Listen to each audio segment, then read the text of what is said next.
Salofalava, this is Pacific Waves from RNZ Pacific. I'm Susana Suisuiki.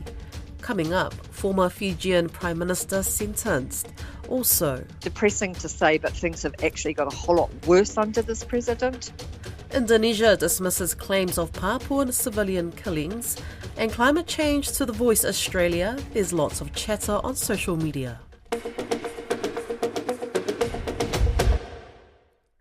Former Fijian Prime Minister Frank Bainimarama has been given a 12-month suspended prison sentence by the Fiji High Court in Suva. Earlier this month, he was found guilty of making an unwarranted demand with menace for pressuring the police commissioner at the time to fire 2 officers when he was Prime Minister in 2021. It's the first time anyone's been convicted for this offence. Islands Business Magazine managing editor Netani Rika breaks down the case. Right. Today, former Prime Minister Frank Bainimarama appeared for sentencing. He was convicted earlier this month on corruption charges related to perversion of justice. And today he was jailed for 12 months, suspended for 3 years. That means he doesn't go to jail though, right? That's right. He doesn't go to jail. But he has to be in anything that he does in the next 3 years. If he's found guilty of another crime, it will not bode well for him. What does this mean now for Bainimarama? Because at one point he was looking to make a return to politics. Is that correct? That's right. I think this makes it a little more difficult for him to get back into politics. The laws which he brought in when he came into power preclude people who have been jailed, who have been convicted, of standing for parliament if their conviction is less than 10 years since the date of election. So it basically puts him out of the running for the elections which are scheduled for next year. Has Bainimarama or his lawyers said anything? Will they be making an appeal? We haven't heard anything so far, but judging from comments on social media, there are a few people who are not happy with him receiving a suspended sentence and would have preferred to see him behind bars. Any other significant reactions from today's sentencing? It's a bit early at this stage. They just came out of court about an hour ago, so I think we will see more reactions overnight. It is ironical, however, that Bainimarama has been jailed now twice, convicted twice, in 2 years on corruption charges, when he himself came into power in 2006, promising the people of Fiji that he would end corrupt governance in this country. Let's turn to the resignation of the Deputy Prime Minister, Manoa Kamikamica. What's happened there? Manoa Kamikamica, Deputy Prime Minister, handed in his resignation earlier this week, resignation from Cabinet, after he was charged by the Fiji Independent Commission Against Corruption for perjury in a case which is linked to a commission of inquiry held earlier this year into the appointment of the corruption commissioner. Okay. He stood down. He said he did so in order to defend himself against the charge of perjury. His lawyer appeared in court this morning and told the court that the corruption commissioner had no cause to lay charges against Mr. Kamikamica because her appointment was flawed.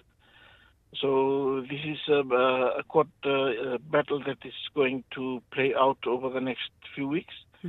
During that time, Kamikamica will remain a member of parliament, and Prime Minister Siti Rabuka has said that he respects Kamikamica's decision to step down from cabinet and has full faith in him. And so now it's for Kamikamica to defend himself against these charges. If he's found convicted, what does that mean in terms of his parliamentarian role? What does that mean for him as an MP? As an MP, I think it will be up to the party, but knowing Kamida, he is most likely to step down if he is convicted. But I think, on the other hand, if he is found not guilty, or if the case against him collapses, Rambuka will take him back into cabinet. He has proven to be one of the more efficient and popular ministers in Rambuka's cabinet. That was Islands Business Magazine Managing Editor Nitani Rika. Now to West Papua. A warning for listeners, the story covers topics and issues that may be distressing for some. The United Liberation Movement for West Papua claims 15 civilians have been killed in the central Papua Highlands and 4 liberation soldiers killed in a drone bombing. Indonesia claims they are terrorising local communities. Caleb Fotheringham reports. About a week ago, Indonesian soldiers conducted a military assault in Intan Jaya. According to Benny Wendia, the president of the United Liberation Movement for West Papua, 15 civilians were killed. Among them were 3 men who he claims were tortured and a woman who he alleges was raped. But a spokesperson for Indonesia's embassy in Wellington says the true number was 14 and all were part of an armed criminal group. They also claim the torture and rape allegations are baseless. Part of the statement has been voiced. What Benny Wendia does not mention is their usual ploy to try to intimidate and terrorise local communities to pressure communities to support his lost cause. But Mr. Wendia says, according to people on the ground, those killed were not Liberation Army soldiers. That's what Indonesia claim, but there are more civilians. And because I contact directly from the people on the ground, they're telling me that this is mostly the civilians. The United Liberation Movement also claim 4 members of the National Liberation Army were killed in bombings in Kiwi Rock by a drone. The spokesperson for the Indonesian embassy says those killed were involved in burning down schools and health facilities, which they claim were being used as covert military posts. Catherine Delahanty, spokesperson for West Papua Action Aotearoa, says Indonesia's military have been more active in West Papua ever since President Prabowo Subianto came into power. The last year or so, it's depressing to say, but things have actually got a whole lot worse under this president and a whole lot more violent under this president. Meanwhile, a video taken from a primary school in Jayapura last week shows children and staff distressed and crying after being tear-gassed. The Indonesian embassy spokesperson says authorities were trying to disperse a riot that started as a peaceful protest until people started to burn police vehicles. They say tear gas was used near a primary school where some rioters took shelter. The authorities pledged to improve their code and procedure, taking extra precautions before turning to extreme measures while always being mindful of their surroundings. Jakarta-based Human Rights Watch researcher Andreas Hasono says the level of care would have been much higher if the students weren't Indigenous Papuan. If it is school with settler children, predominantly settler children, the police will be very, very careful. They will do with their utmost care. He adds it's not the first time Indigenous children have been mistreated. The mistreatment of Indigenous children-dominated school in West Papua is not an isolated case.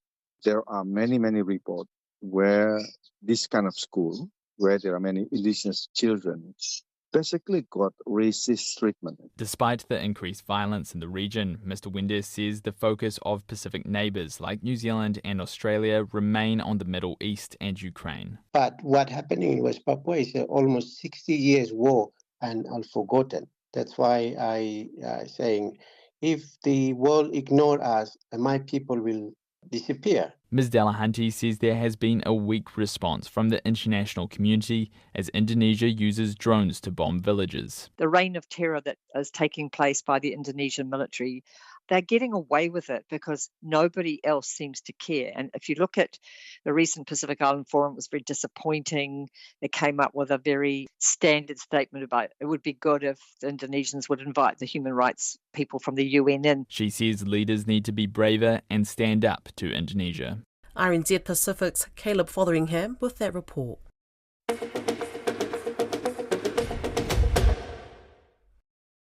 Let's look at what's happening online. I'm joined by our digital journalist, Coco Lance. Talofa Coco, plenty has happened this week. There's a climate article that's getting a lot of attention. Talofa sana, yes, and it's a compelling one. In many Pacific traditions, whales are considered ancestors, deities, and sacred relatives. Despite this, whale populations have been suffering greatly from overfishing, pollution, and habitat loss. Now there's a new push to give whales legal personhood in Tonga ahead of the November elections. Now, doing that gives them stronger legal protections, and we've seen this backed by other Pacific Indigenous leaders. Yes, earlier this year, Tongan Princess Angelika Latufuipeka Tukuaho launched the Moana Nui Sanctuary Agreement, which is a large network of protected marine areas in the Pacific. Its purpose is to safeguard whale migration routes and wider ocean ecosystems. And the legal concept, of course, of personhood for elements of nature isn't new. In Aotearoa, for example, the Whanganui River holds legal person status. Tonga hasn't actually secured the agreement, though. Now, to the Rugby League Pacific Championships. The Kiwis and Toa Samoa brought their energy in their match, but it wasn't without controversy. Yes, so this one has caused a few shockwaves from the stands. Over the weekend at Go Media Stadium in Tāmaki Makaurau, the Kiwis and Toa Samoa clashed in the opening round of the Pacific Champs, and there was a tone set from the start. Fans were out in full force with their flags and their fits, and of course all the passion to go with that. Yeah, I was actually at that game, and I was so disappointed at the Samoan fans. What happened was Kiwis came out and performed their haka. They were booed. It's happened in sports matches before, of course, and we've got a loud and passionate crowd for the Pacific Champs, but people are upset because the haka is so much more than that pre-game ritual. It holds meaning. It's about culture and respect, and when it gets booed, you're stepping into some charged territory. Yeah, well, Kiwis captain James Fisher-Harris says it was a tough crowd, though he wasn't fazed about the booing, maybe because they won. We love the atmosphere. A little hostile, sort of getting booed here and there, but it's all love at the end of the day. And the reckons on how the fans behaved continues to be shared online. To finish, a feel-good story from The Voice Australia with two Pacifica contestants. Whatever you want to do is all right with me.